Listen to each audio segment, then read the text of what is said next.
various faculties of studies and directorates. And most importantly, our participants are respected faculty members from across institutions who are the true torchbearers of innovation in academic landscape. Let us begin this special event with positivity, purpose, and pride. To mark the auspicious beginning of this knowledge-sharing journey, may I now request our esteemed dignitaries to kindly come forward for the lighting of the ceremonial lamp. I invite respected Shri K.S. Gopinath Narayan Sir, IA and AS, Principal Secretary, Department of IT, Government of Assam. I humbly invite Honorable Vice Chancellor Sir, Professor Dr. N.C. Talukdar Sir, Assam Downtown University. I invite Professor Dharmeshwar Das Sir, Chairman and Executive Director, Research. I invite Professor S. Deka Sir, Faculty of Science. I also invite Aruna Devi Ma'am as representative from the participant.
I request our esteemed dignitaries to kindly have their seats.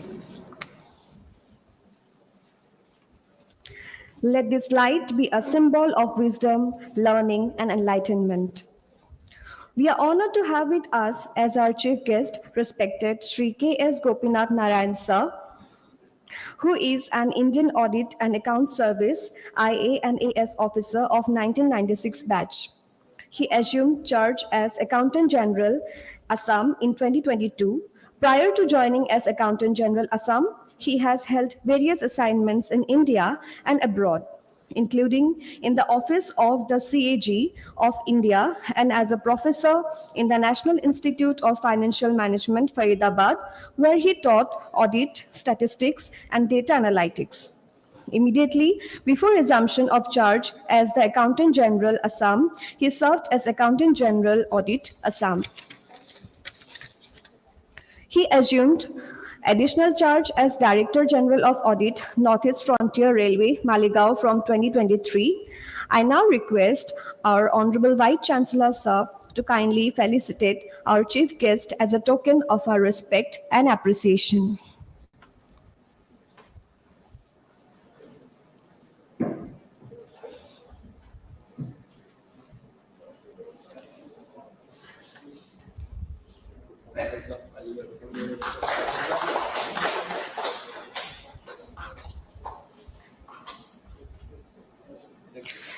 Thank you, respected Vice Chancellor, sir, for doing the honor. Now, I invite Professor Dr. Sunandan Barua, sir, Director of the Directorate of Innovation, Startup and Acceleration, Assam Downtown University, to deliver the welcome address and formally set the tone for today's program. Sir.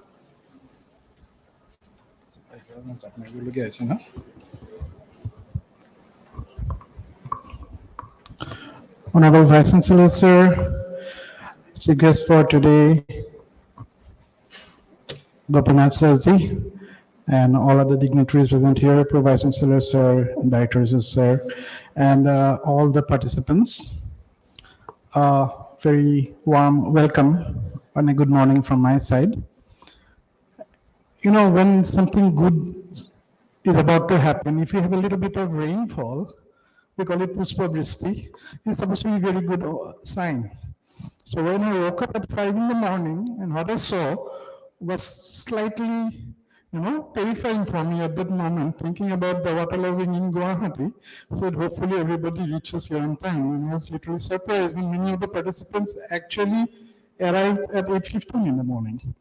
So, but now the weather has changed, so we look forward to some wonderful interactions. So, first of all, let me take the pleasure and the honor of welcoming our chief guest for today, Gopinath Sirji, to our beautiful campus. He just came in from the gate to these buildings and he's already saying he's very happy to see the campus. There's a lot more to see. I'll definitely show you, sir, after the program. So, welcome from my side. And to all others who are here, all the participants, warm welcome from my side to our beautiful campus here. You'll be here with us for almost a week, and we hope to have wonderful sessions. So happy to have the first resource person for today, Professor Vikramjit Kakoti. I welcome you. He happens to be my childhood buddy. We studied together in Don Bosco, and we worked together also in Don Bosco. So a warm welcome to him from my side. And we have Dr. Hirok, who is representing AICT, the Innovation Manager. And this workshop has been planned by the Ministry of Education, the Faculty Development Program, with a thought in mind that, a lot can be done or needs to be done to encourage students to be innovators, to be entrepreneurs. And all the departments of government of India actually are into it. And the Ministry of Education, through AICT, they have organized a series of faculty development programs. I think there are 3 in Assam, or rather the Northeast, I think, and we are hosting one of those. So a lot has been planned out for the next 5 days, and we're trying to bring in some of the best people who can handle these different sessions.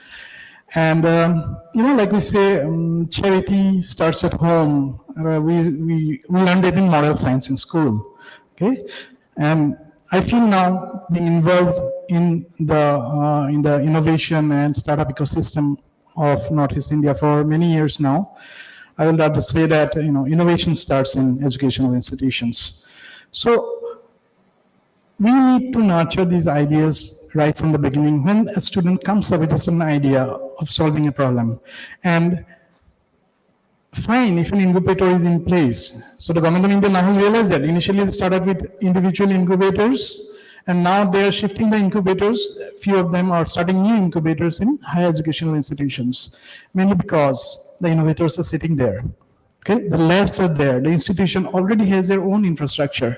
So big things can happen in institutions. And a major responsibility of encouraging these young minds will be through the teachers who are daily in touch with the students. So after the parents is the teachers definitely who spend most of the time with the students, right? So the whole idea is if some student comes up with an idea, a solution maybe, he might be at a loss as to where to go, what to do next. And that's where your contribution will come in. And that's precisely why we are organizing this FDP, because we are here. We want your support to bring in more ideas, more students, and we'll help them through. Being an incubator ourselves, we can offer so much of support to them if they come up with ideas. But to encourage and nurture their ideas initially, we'll need all of your support. So with these few words, I would again welcome you all to this beautiful campus. Let's spend another 5 days together with a lot of activities and a lot of learning sessions, a lot of interactions. And this is just the beginning. It's not that the faculty development program will be over. You'll be back to your own institutions and you'll forget us or we'll forget you. No, this is just the starting of a relationship and we will continue with that. So let's hope that all of you will have a wonderful learning session here, and I welcome you all again to this little campus. Thank you so much.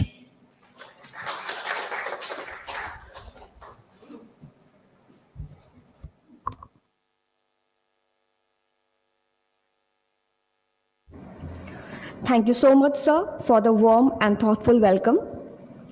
I now invite Professor Dr. N.C. Talukdar, sir, Honorable Vice Chancellor, Assam Downtown University, to share his vision and thoughts with us. Thank you. Good morning. Let me at the outset extend a warm welcome for my personal behalf on and behalf of the Assam Downtown University fraternity to Dr. K.S. Gopinath Narayana. I think you also have a name after your title, Gopinath. He is the Principal Secretary of Department of IT, Government of Assam, and very respected resource persons will enrich these participants from different college. I think they are all located in Guwahati. They are only from Guwahati. Colleges are in and around Guwahati, right? Not from outside. And my colleagues, today is also a very important day. It's a Global Arts Day. This Arts Day began as a like in 1970 in USA, a lot of activist students, because that was a time when we started seeing sign of fatigue of this art, and that a fear that this will not be able to sustain humanity for very, very long time. And so a group of activists, students, teachers in USA, they started a great movement called Arts Day to protect Mother Earth, and this was taken up by United Nations in 2009 as a Global Art Day. What I'm saying, this also has a very important connection with what we talk about, with increasing relevance on innovation, entrepreneurship, and startup. A lot of relations you'll see, but I'm not going to elaborate those. You can see that yourself. This morning, actually, I was reading about this Art Day thing, and 21st March is International Forest Day. Today is 22nd April. 22nd May is International Biodiversity Day. And 5th June is the World Everything AdtU Environment. Forest, the arts, biodiversity, everything AdtU. So it culminates in a year on 5th June, World Environment Day. We all know about it. Now, more than ever, we now need this innovation, like intense innovation, for our survival, collective survival of humanity. And who else can do this better than the academic institution? It is academic institution, we deal with education, and it is said that education is driver of growth, learning, and innovations. If you look at the Western world, the education, they say, Europe, America, education is the driver of growth. And this growth, as you know, in the developed world, the meaning of growth and meaning of growth in developing world is quite different. So first of all, what this education in Western world do, extreme freedom to students.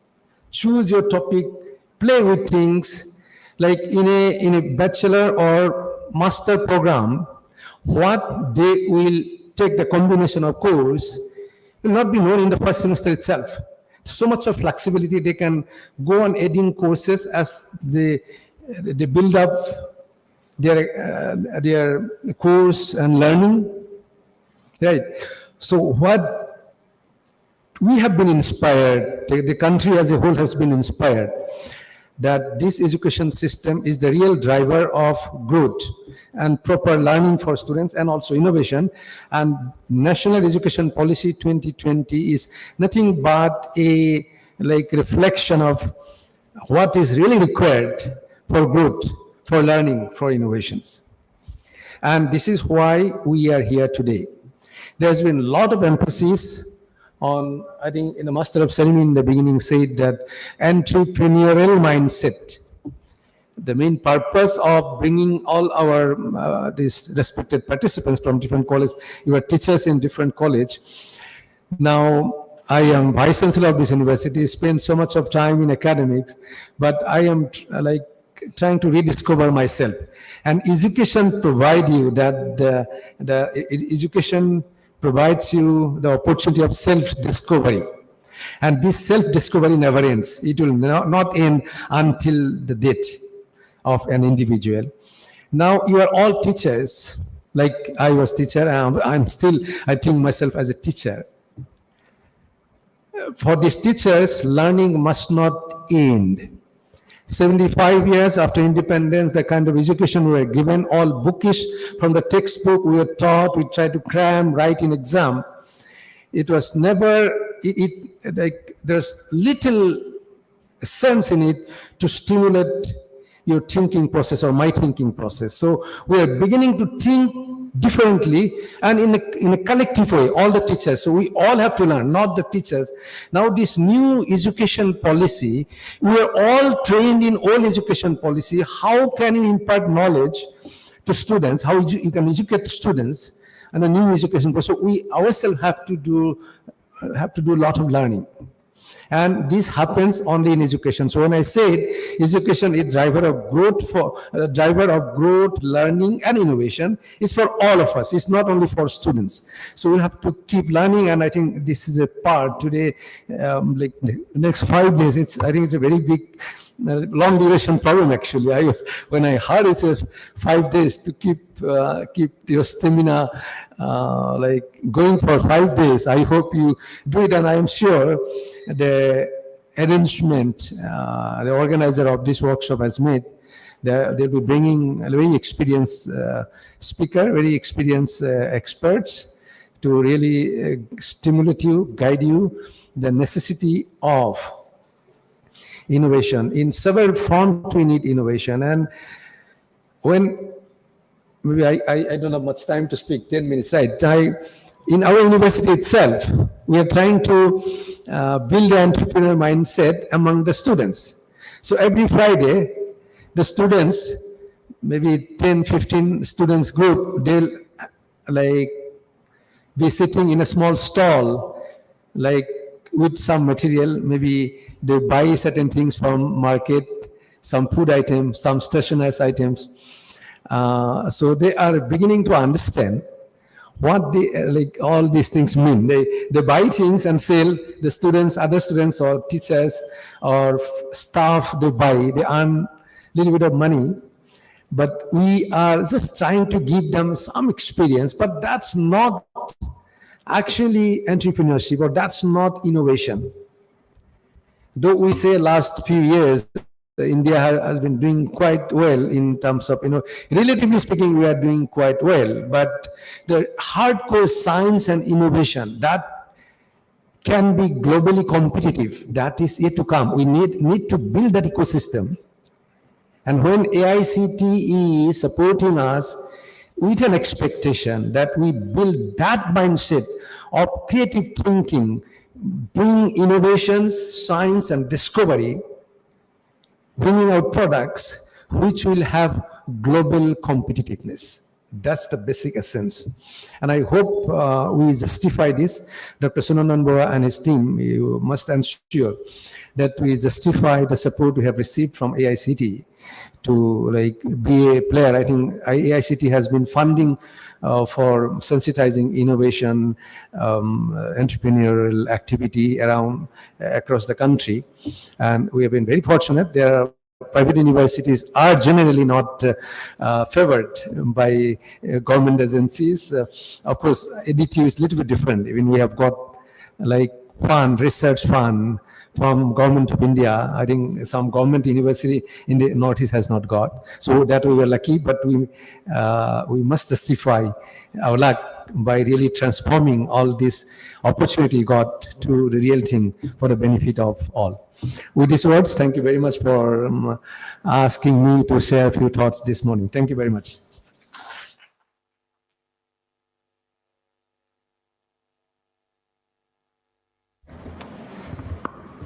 Thank you, sir, for your inspiring words and constant support in driving innovation and excellence. We are privileged to have with us Dr. Hirak Ranjan Das, sir, Innovation Manager, Northeastern Region, AICTE, the organizer of this faculty development program. May I now request you, sir, to address the gathering, please.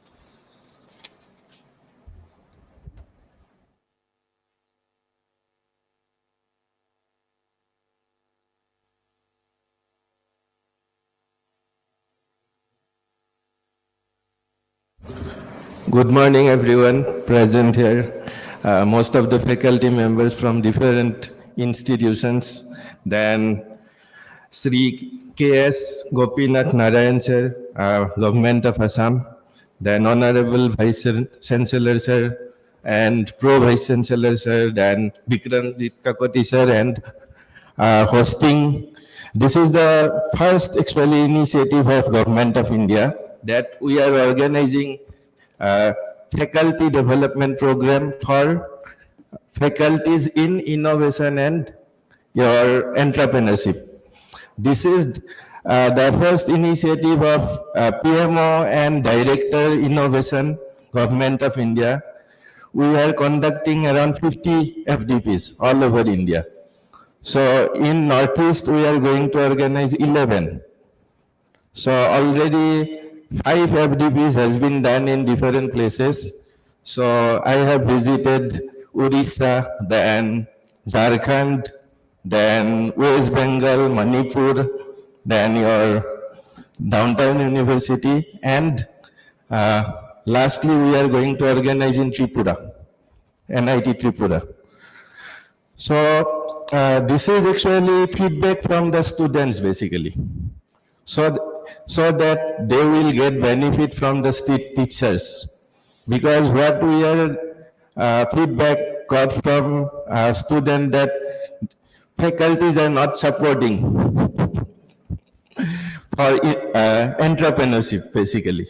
So because of that, what Government of India and PMO, Honorable PM sir, they have suggested that we have to train the faculties as well as the teachers of the schools. So from 2025, maybe from October, we are going to organize this kind of event for school students also, school faculties also. Already we are doing, like you have heard about Kapila.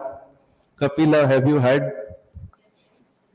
Then Yukti Innovation Centers, have you heard? And Northeast actually participations are very less compared to the other state. So this time we are on not only focusing in Guwahati, but we are focusing in different places like Tezpur. Then next will be held on Dibrugarh, also Tripura, Nagaland. So not only Guwahati. So we are targeting in different places of Northeast region, including Sikkim, then Manipur. So this is the first kind of FDP in your faculties for in innovation and entrepreneurship. And thank you for all the participants who has registered for this event. And you have to spend around 5 days in this institute to learn about innovation and entrepreneurship. So I have a lecture in second after this inauguration program. So and in that lecture I will tell about our different schemes provided by Government of India, then what are the events we are going to organize in the future, and I think after this FDP you can be an innovation ambassador for your institute. So thank you Downtown University for hosting this event, and thank you everyone to participating in this FDP program. Thank you very much.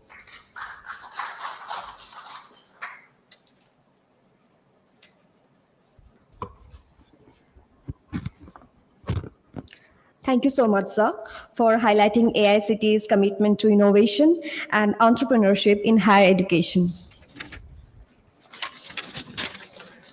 May I now humbly invite our chief guest for today, respected Shri K.S. Gopinath Narayan Sir, IA and AS, Principal Secretary, Department of IT, Government of Assam, to share his insights with us and encourage the participating faculty members towards building a strong innovation and startup ecosystem in their respective institutions. Sir.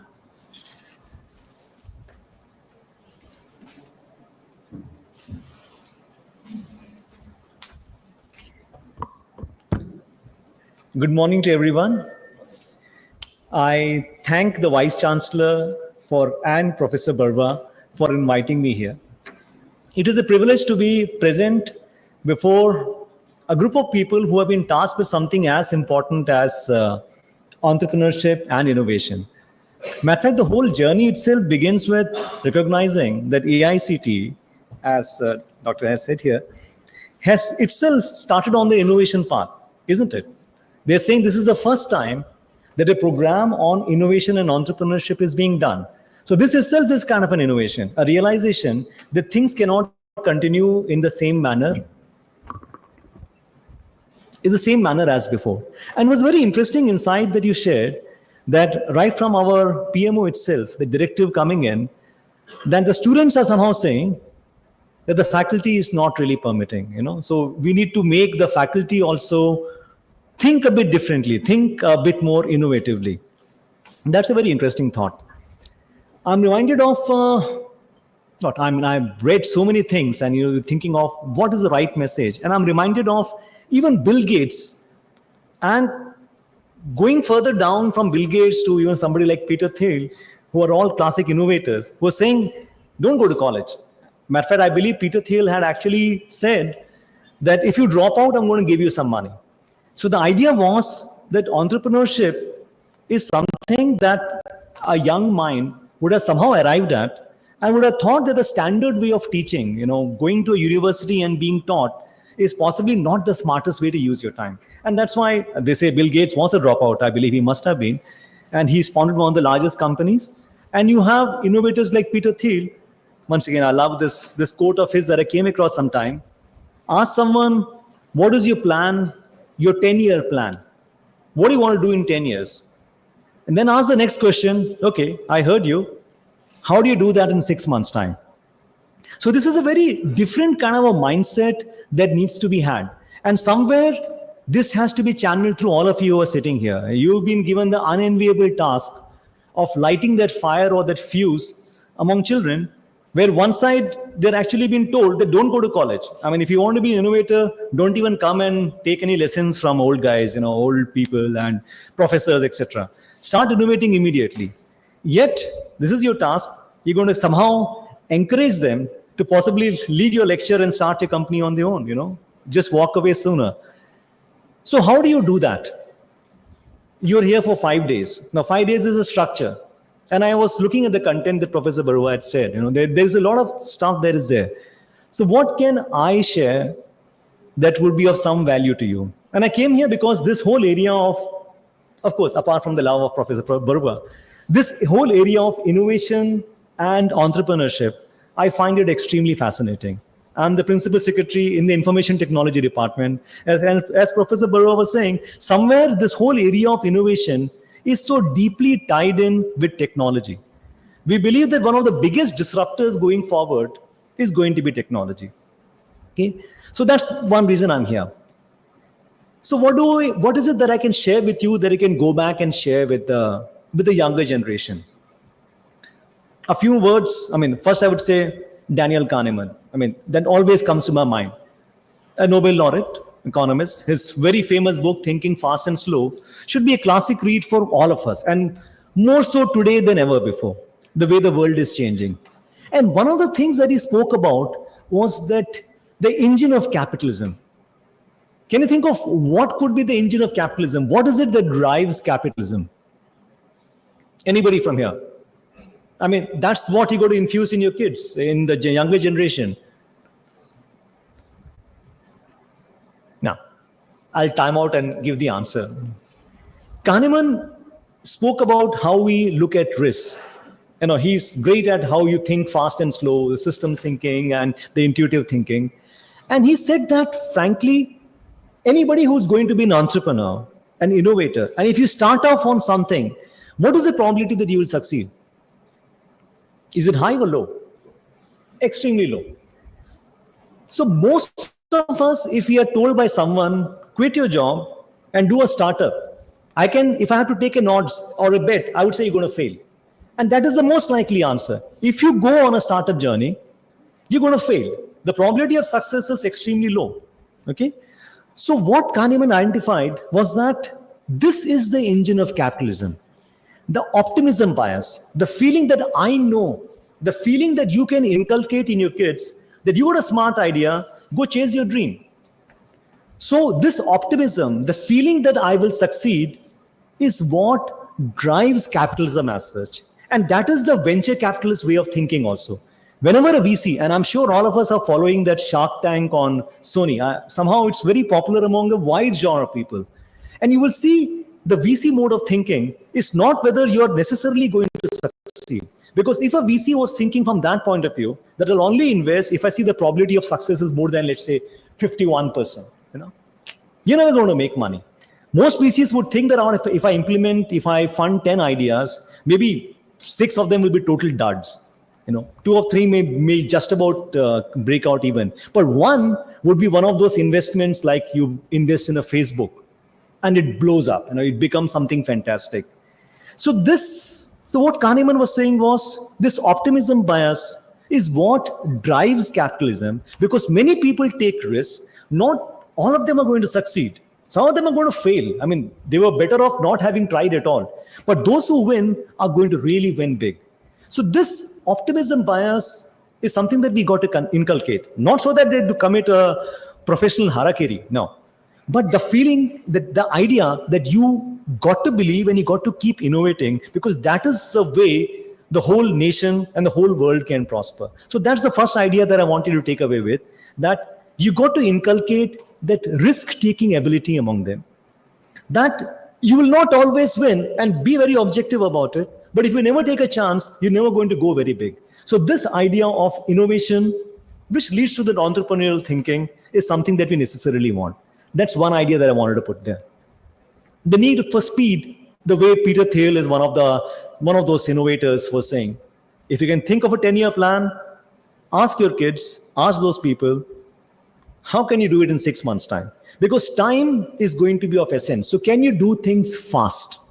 Okay. You have to innovate fast and you go on to the next idea, and one of them is going to hit. And that's something which you have to inculcate in them. What else comes to my mind? Half-life. Half-life of what? Half-life of knowledge. We are living in a world now where whatever you learn today is going to get obsolete so fast. They see technology, obsolescence. What you learn, half-life of knowledge is how soon do what I have learned, half of it becomes irrelevant. And even in medicine, They're saying that today, with the amount of research that is happening, maybe the half-life of medical knowledge of a doctor could be about 24 months. So 18 to 24 months is what they're saying could be a half-life of knowledge in medicine or in technology. So what does it mean? I mean, even for you as faculty, if you are supposed to be communicating to people and teaching them any skill for that matter, be very aware that the half-life of knowledge has shrunk like anything today. Maybe within 2-3 years' time, whatever you learned in college has become irrelevant. And that's why our Vice Chancellor said very clearly that knowledge is for self-discovery. We do that, but you got to be learning continuously, not just to discover yourself, but to be relevant in this world. So the half-life of knowledge being so short, you'll have to keep learning.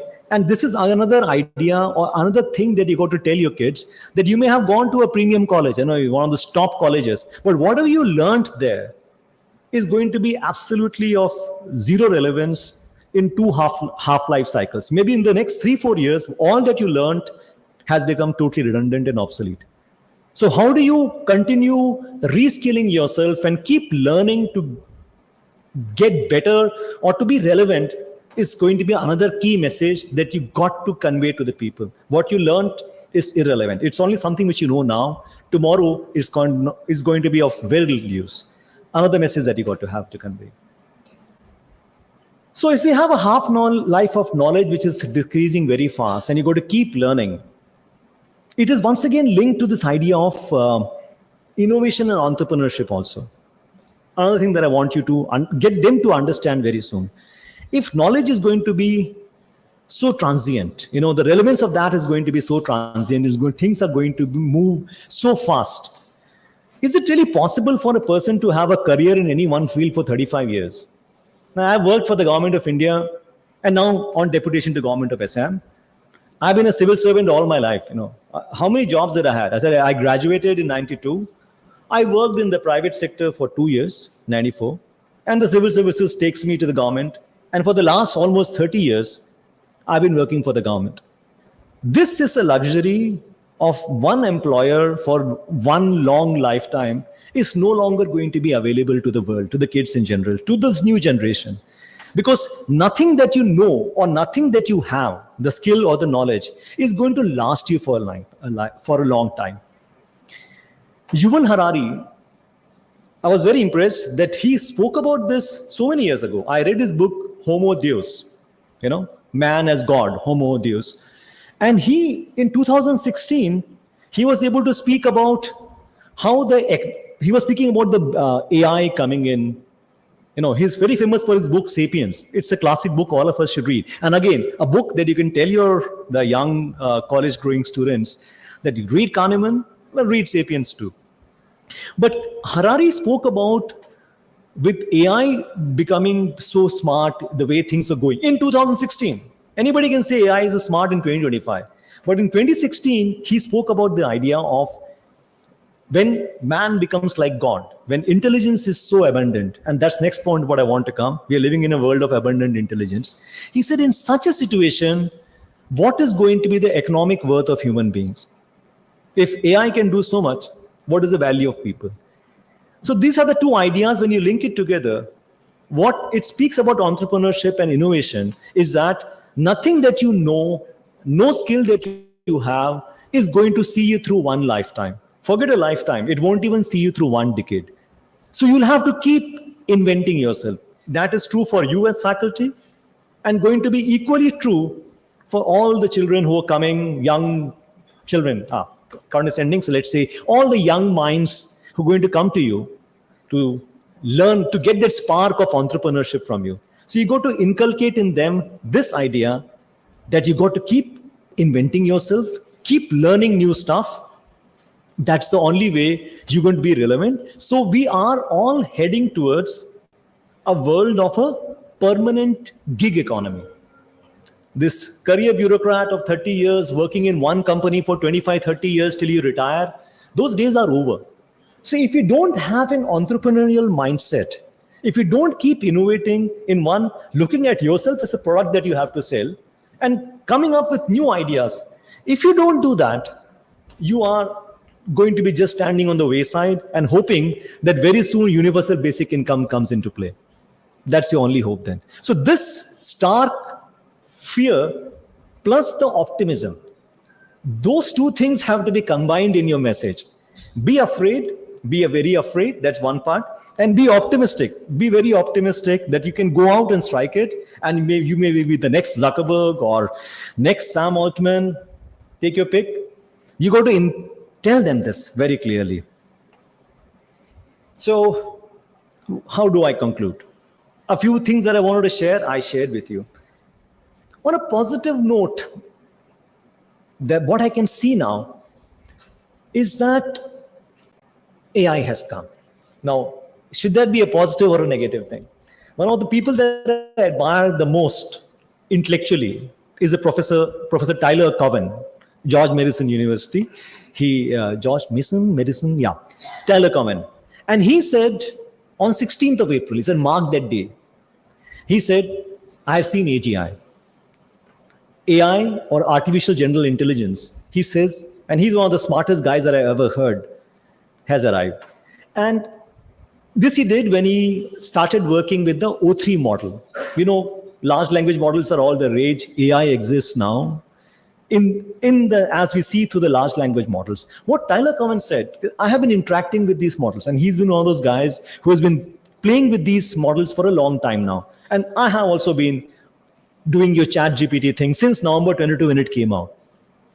What he saw was that now I can see that they are really intelligent.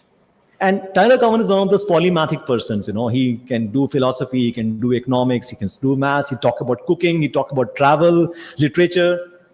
I'm a subset of many ways. I like multiple things. And this is the first time actually seeing, when I work on the O3 model too, I can see that they are really intelligent, you know. So this is scary from one point of view, but from the optimism point of view, the message that you can share with all you yourself, I mean, you got to internalize it yourself, that there is intelligence out there which is readily accessible to you. There was a time when the only way you could expand your mind was through books. Because the possibility that you'll actually come across a really smart person who can give you that insight was very rare. So your only hope was, I can read some books and I will learn something and I'll be wiser. Suddenly now, in our pockets, on our devices, we have a screen where we can access a large language model. And just as Tyler Cowen says, you know, I talk to it, you know, he interacts. I was just listening to his interview today. He was saying Shakespeare. I mean, while I love Shakespeare, you could read a Shakespeare play multiple times and still not get the nuances of it. But he said, now I speak to the model also. And I say, okay, in this chapter or in this act or in this scene, I saw this part. What did you see? So you're able to actually understand things better because these models are really smart. Like today, for the first time, I said, okay, let me try the voice interface. You know, normally when I work out, I'm listening to some podcast or something. So I said, okay, I spoke to OpenAI, that model, only on the chat interface. And it's mind-blowing. The idea that you can now have a conversation. So here I've got my headphones on and I'm asking it various things and I'm getting answer, you know. So what is the message here? The message for you to convey to all the young minds out there is that now all of us have access to the greatest intelligence on earth, all of mankind's knowledge and wisdom lying within a model. So your ability, your intelligence per se is only one part of it. You have access to the best minds together. So now you got to innovate in a different way, not from a position of weakness, but from a position of strength, knowing that I have access to the best intelligence. You know, earlier you had to have a team of saying, if you're going to have a startup innovator idea, show me a marketing person, show me a finance person, show me a tech person. Now it's really possible for one person to say, I have some skills, I have some ideas, I will complement it with all the minds that are there within the model. So this is one thing that you got to start telling all the younger generation that you interact with, that you got to be an innovator and an entrepreneur. There is no escaping. The times where you could have a job for a lifetime is gone. We are in a permanent gig economy. You'll always have some assignment, some task to deliver value. You got to go on because that thing has been taken over by something else. You got to go on and do something else. You got to keep reinventing yourself. The hope lies that you have access to all the resources. All of the knowledge that you can aspire for, think for, is available on tap on a mobile screen for you to interact and to learn yourself, to learn and teach yourself. So you got a strong ally with you. So that is one whole message of optimism that I can communicate. It is scary. There's so much of intelligence out there. Will we be relevant? But that ship has sailed, the genie is out of the bottle. AI is here, and we will have to somehow leverage it and find our place under the sun. That's something which we have to do.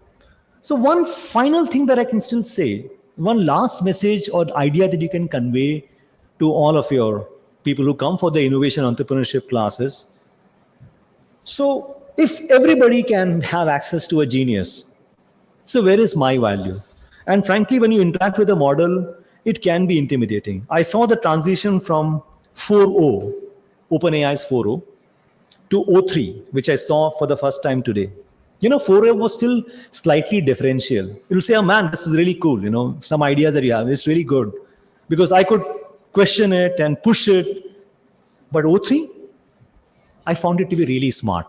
And that's why Tyler Cowen said, that for the first time, I say that intelligence, I can see this intelligence. He's really intelligent. So you are in a situation when everybody has access to a very big bad guy behind him or her. How do you fight? What do you bring to the table? So you told them to be optimistic. Yeah, they'll do. You told them be an innovator. You'll tell that for sure. You told them there's intelligence which is available on the tap. That's there. So what do you bring to the table? And that could be to tell them all, develop the taste, the refinement of knowing what is good from what is not good. You are the only human in the equation. The rest of it is AI. Okay. So is this good? Do I like it? Among the various solutions, what is it that resonates with me and what I think would make sense to a large group of people?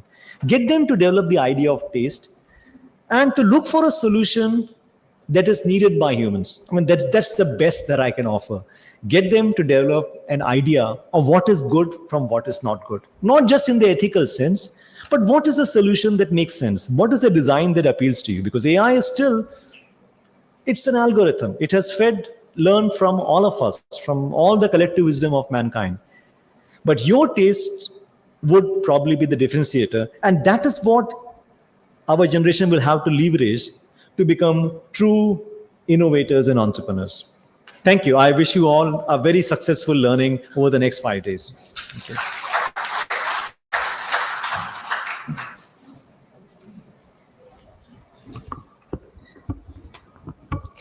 Thank you, sir, for your enlightening words and for emphasizing on knowledge and its relevance, to have a curious mind, to read books and become wiser, role of human to decide what is good and what is bad, and also on gig economy, and also for emphasizing the role of academia in building an innovation-driven future.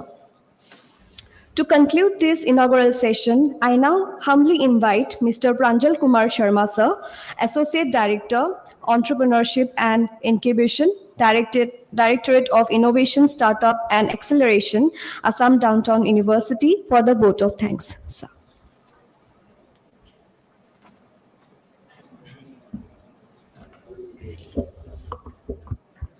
Thanks, Swapna. Very good morning, everyone. It's my privilege and honor to deliver the vote of thanks on this special occasion, marking the inauguration of the Faculty Development Program on Innovation and Entrepreneurship, organized by AICTE, All India Council for Technical Education, and Ministry of Education's Innovation Cell, and hosted by Assam Downtown University at our campus. First and foremost, I convey my sincerest gratitude to Honorable Shri K.S. Gopinath Narayan, sir, Principal Secretary, Information Technology, Government of Assam, for taking out time from his busy schedule and be with us here today. So we have learned a lot from him, and of course his words will definitely resonate with us. and probably we'll take it forward in our learning journey. Then I convey my special thanks to Honorable Vice Chancellor Sir, Pro Vice Chancellor Sir, and Professor Vikramjit Kakuti Sir, and everyone who has come here to join us today.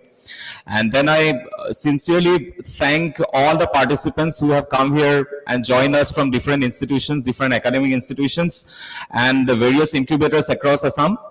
And my special thanks actually goes to AICTE and Ministry of Education for giving us this opportunity to host this faculty development program on innovation and entrepreneurship. Among all the institutions that are there in the country, they have chosen 50 institutions for now, and it gives us the opportunity not only to provide a platform for learning on innovation and entrepreneurship, but also to share what we have been doing here at the university in the coming 5 days. Thank you so much, and I hope it will be a tremendous platform to learn, exchange ideas on innovation and startups. Thank you.